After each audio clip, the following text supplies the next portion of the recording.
Well, that was hideous. An awful performance once again from Iowa basketball. 2 consecutive losses to end the year. Another one and done for Fran McCaffrey in the Big Ten tournament today on the Locked On Hawkeyes podcast as we break things. You are Locked On Hawkeyes, your daily podcast on the Iowa Hawkeyes. Part of the Locked On Podcast Network, your team every day.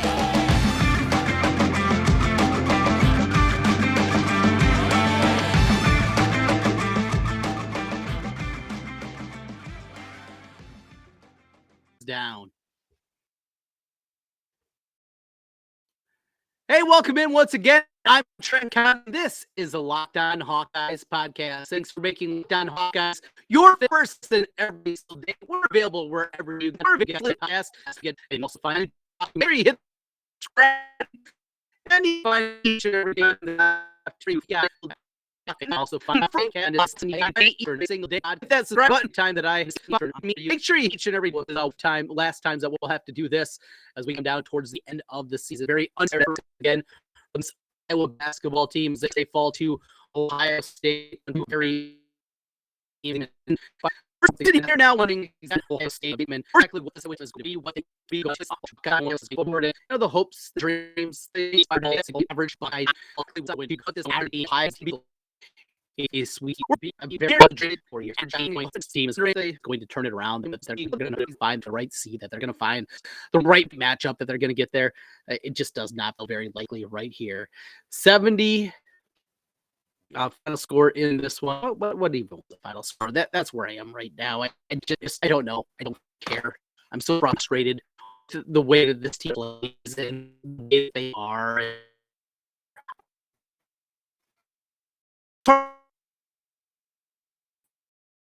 7 days, they are.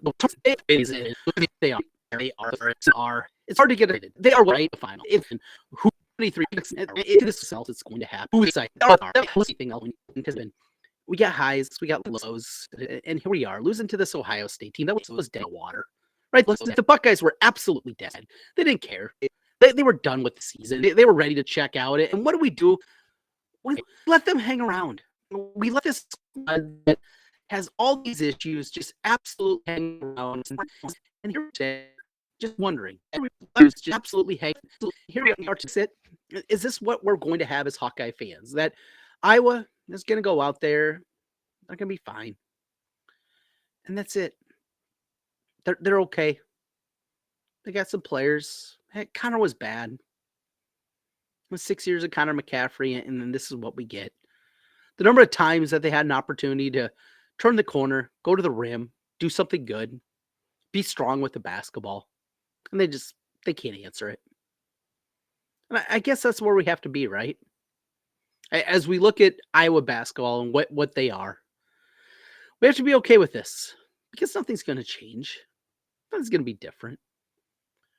We see this program and what they become. And this is something that continually, year after year, week after week, I continue to go back for. We go back to how bad it got. Starting with Steve Alford, a terrible person.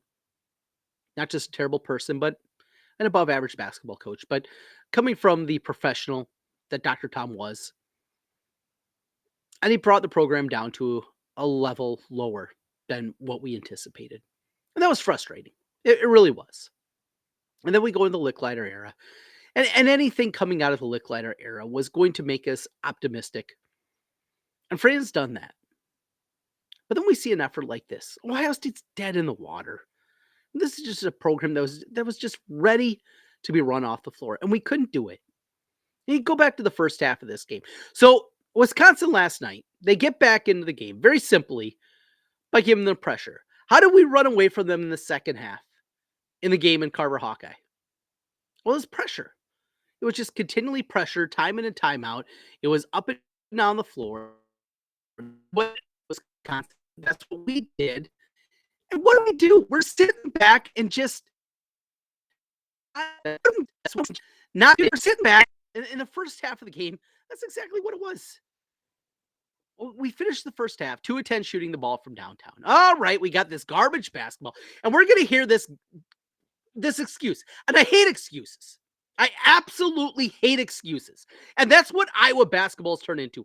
A bunch of excuses of why we didn't beat stinking Richmond in the first round and how we lose year after year in the round of 32. And it's just excuse after excuse after excuse. And I'm sick of the excuses. Just get it done. There's been good things. I get that. There's been so much good with this Iowa program. But when we get to this point at the end of the year, and all these excuses that build up, it's the basketball. It's one thing or another. It's the draw that we get, and the bracket hasn't opened up. And I'll be honest, I made those excuses too. I've been right there. But there's no excuses for losing to this Ohio State team. This was a dead team, and we couldn't get it done. And here we sit, and we're going to be in the NCAA tournament. We're going to get to Sunday, and we're going to hear our name called. And then we're going to be talking ourselves into, you know what? This path, just with the right break. Is a break really going to come? Probably not. And so we have to go through this same song and dance about, well, you know what? It could be worse. And it could be. It could be a lot worse. I absolutely get that. And I've been there plenty of times before. But when you see a performance like this, after what happened on Sunday against Nebraska, and to not come out and not bury this Ohio State team, that's dead in the water. And to not come up with a game plan and not come up with a scheme. And we're sitting there and we're settling for jumpers.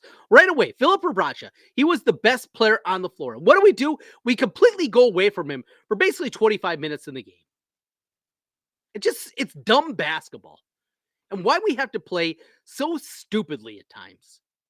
It drives me nuts. It really does. I know this is not an elite level team.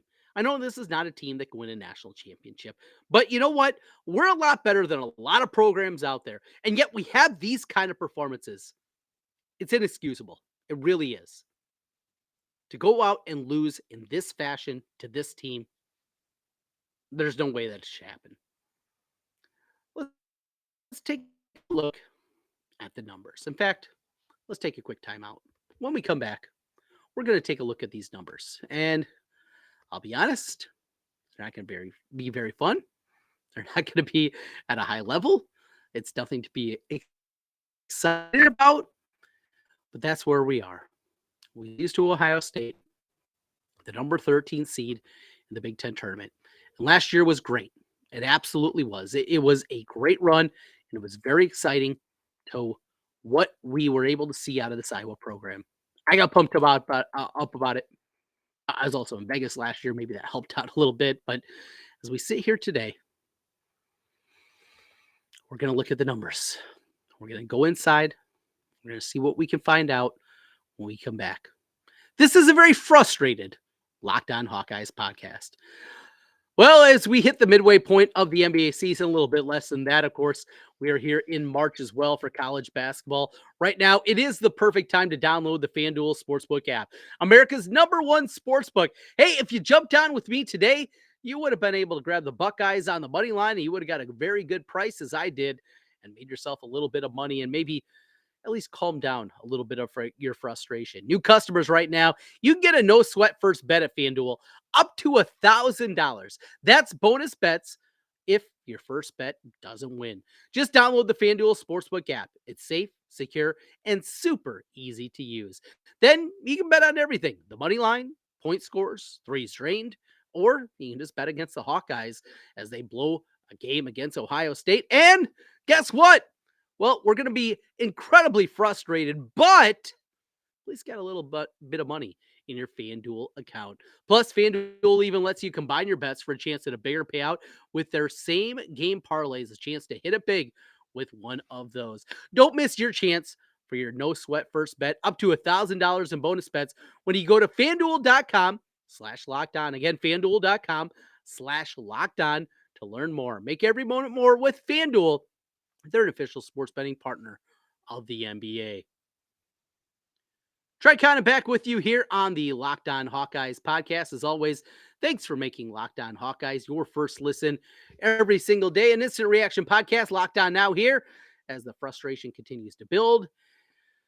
All right, let's look at the numbers. All right, here we go. We're going to bring it up here. Philip Racha finishes with 17 points, 7 of 12 from the field. He has 7 rebounds in the game. Did we get it to him enough in the second half? Absolutely, we didn't, because God forbid we actually go out there and do something to help our squad out. Instead, we are left with this one. In the game, looking at the box score, we play, 8 guys in the game. Nobody finished with a positive in the plus minus outside of Aaron Eulis. Aaron Eulis with 1 point, 2 rebounds, no assists for your point guard. Think about that. Aaron Eulis, no assists in the game. And he was the only in his 17 minutes to finish with a positive plus minus. Minus 10 for Peyton Sanford. He was terrible. And you can go up and down this roster of who is bad. Chris Murray finishes 7 of 17 from the floor, 2 of 8 from downtown. He finishes with 6 rebounds, 5 assists, passed it well in the first half. He had 4 assists in the first half of the game, not a whole lot in the second half. 4 turnovers from Tony Perkins. TP, I think you all know, if you've been listening to us here on Locked On Hawkeyes for a while, if you hear me on my radio show on KXNO, I'm a big Tony Perkins fan. I'm a belief of his ability. This was not his game. And from the get-go, Tony Perkins, he hit that 3 early on, but that really cured the ills of what was a terrible performance out of him. I told you earlier in the week, as Tony Perkins goes, this Iowa team goes, and you saw it here. Tony Perkins was bad. The handles were loose. He was absolutely turning the ball over at inopportune times. I get it. Well, let's continue in the box score. Perkins goes 6 of 12. From the floor, he finishes the game with 16 points. Chris Murray with the 17. Eulis with 1 point. Connor McCaffrey didn't score, had 1 assist. He was unplayable, yet he was out there playing 30 minutes in the game. Patrick McCaffrey hit some shots, 1 of 4 from downtown, 4 of 8 from the floor. He finished with 9. Peyton Sanford didn't hit a 3-pointer. If he's not hitting a 3-pointer, Peyton Sanford, another guy that's unplayable. He got a couple of bad whistles in the first half. Of course, only played 4 minutes in the first half because, once again, Fran McCaffrey and this idiotic, it is a dumb, absolutely stupid thought process with the 2-foul rule. It drives me up the wall, and this is yet another reason. Iowa easily could have been up 7, 8, 10 points in the first half, and this stupid rule. 2 awful fouls on Peyton Sanford, and what do? He's got to sit out for the rest of the half. It is so unthinkable. And yes, you do not win games in the first half, but he absolutely can lose them. And when you're only up, or it's a tight game at the half, it could have been completely different. But Fran continues to cling with this absolutely old school, idiotic school of thinking. Does it drive me nuts? Yeah, just a little bit. Thanks for making Locked On Hawkeyes your first listen every day. For your second listen, make sure to hit up our new podcast, Locked On College Basketball. You can hear the national guys talk about how bad this Iowa basketball team is and how they're going to get bounced in the first round of the NCAA tournament. And then we can have a whole offseason of complaining about things. Isaac Shaddy doing great work over there. They do great work. They really do. I know I'm upset. I know I'm frustrated. That's this team. And for the people that made their way over to Chicago, my apologies to you for having to watch this happen once again. Whew. Deep breaths, right? Deep breaths. I was watching the game with a couple of buddies, and it's not going to be, for me, what's going to be ultimately the kicker whenever this run around this world ends. It's not going to be frustrations. It's not going to be, something that happens. It's going to be Iowa basketball. That's what's going to put me in the grave. It's my blood pressure. It goes to another level. Iowa football, I get frustrated. I do. I get ticked off at the Iowa football team. And if you've been listening for a while, you understand that. But Iowa basketball, it's a completely different level. In a game like this, Ohio State's bad. They're just a bad basketball team. And we are dinking around with this stupid ass team. And we lose to them. I know I'm probably not making a whole lot of sense here. I understand. There's a whole lot of depth and breadth to the conversation right now. I'm not digging into a whole lot of X's and O's. It's more of an emotional one. And my emotions, they go to another level with this Iowa basketball team. And they're gonna hear their name called on Sunday. And maybe we're gonna be okay. And maybe we'll get that draw. And like I said earlier, maybe that will make us a little bit excited. But it's so dang frustrating watching this team that they should be better. They shouldn't have these kind of performances. And yet that's where we are. 7 of 17 from Chris Murray, 2 of 8 from downtown. We're settling for jump shots. We're not getting to the rim. We're not getting the ball back to Rebraca when we had an absolute. There's no Zed Key out there. Zed Key's out. And yet we don't continue to go inside and we settle. And it's just settle after settle after settle. 4 of 17 from downtown. And yes, they're using this stupid new basketball. Well, guess what? Come to the NCAA tournament, guess what they're going to be using? The same stupid orange pumpkin that they use in the Big Ten tournament. And here we are complaining about a basketball. And we can complain about officials. And there was a play at the end of the game where I was fouled 3 different times. And we can be upset about that. Let's not be upset about the officiating. Let's be upset about this Iowa team and how they can't answer the bell. When the going gets tough, they turtled. And that's what we're left with here. An Iowa team that just could not answer the bell once again. And it's the same old song and dance time in and time out with Iowa basketball under Fran McCaffrey. This is not in asking for Fran to be fired. That's not what we're going here, but it's just a reality of this is what Iowa basketball is going to be, and that's what we're going to be going forward. Well, let's take a look at what the resume is going to be. A bad loss to Ohio State. An Ohio State team that, remember, at one point, it lost 13 out of 14 games, and yet the Hawkeyes fall short. What does this mean for the NCAA tournament? We'll talk about that as we continue here on the Locked On Hawkeyes podcast. Trent Cotton back with you one final time on Locked On Hawkeyes. As always, thanks for making Locked On Hawkeyes your first listen every single day. Hey, make sure you hit that subscribe button right now on YouTube. 5-star ratings as well on the podcast side of things helps us get in front of more Hawkeye fans. Trying to get that number up to 2,000 by the time we get to NCAA tournament time. Well, we are less than a week away. We need you to hit the subscribe button. It's just going to take a moment. Just go there. Even if you're not a subscriber on YouTube, if you're not a YouTube watcher, just head over there, search Locked On Hawkeyes, hit subscribe, as we always greatly appreciate you. As we put a cap on things, what does this mean? Well, this is going to be likely a quad 2 loss for Iowa. The resume, it has some positives on it. I think we're destined for the 8-9 seed line. So what does that mean? Well, first of all, there is still the opportunity for Iowa to be an 8 or 9 seed, and that doesn't matter if you're an 8 or a 9. The only difference between the two is if you're wearing the home white jersey or if you're going to be wearing the traveling darks. That's the only difference with that. But the question becomes for Iowa, where are they going to be placed? So the hope is obviously that Iowa is going to be in Des Moines. Kansas will be a number 1 seed more than likely. And with that, a possibility that I will be on the 8-9 line and be able to play close to home. Well, do we really want to see this Iowa team have to play Kansas? I'm not sure I'm really ready to go there. There's been some other speculation, possibility. Birmingham is another first and second round site. Possibility being shipped down to Birmingham. That means more than likely Houston or Alabama will be awaiting in the round of 32.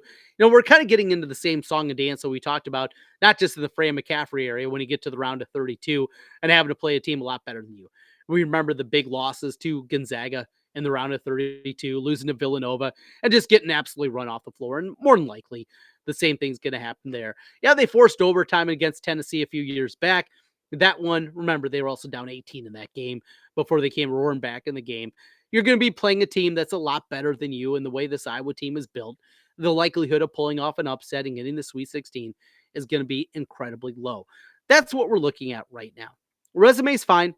They're going to be in okay shape.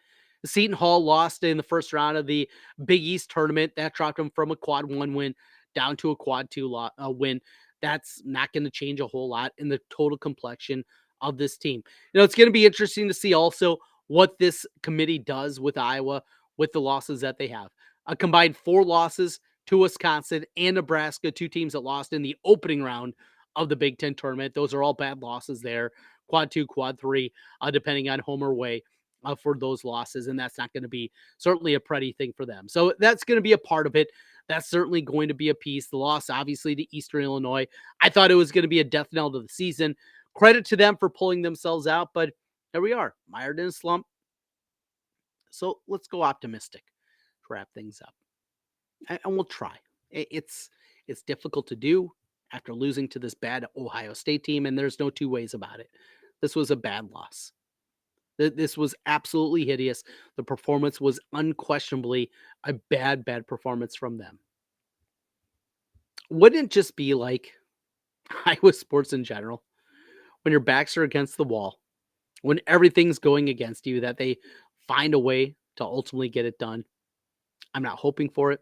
I don't believe it's going to happen. But if it does happen, I'll just be left shaking my head and say, of course, this is what Iowa athletics has to do with us. That'll do it for today here on Locked On Hawkeyes. Thanks for joining us, as always, on the Locked On Hawkeyes podcast. I was excited to come to you tomorrow with a matchup against Michigan State in the Big Ten quarterfinals. Instead, we await our fate in the NCAA tournament and do not anticipate we're going to get anything good from the committee when it comes to Sunday. We'll be back with you, though, tomorrow with a whole lot more. We'll take a deeper look at the resume as a whole. We'll also talk a little Iowa football. Of course, Iowa football, as they had some interesting news after the settlement that was handed out by the University of Iowa. Now the athletic department is going to pick up the whole bill. So us state payers here in the state of Iowa, you taxpayers, well, we're going to be okay, at least as it pertains to that. It would have broke down to about $1.80 for each Iowa taxpayer.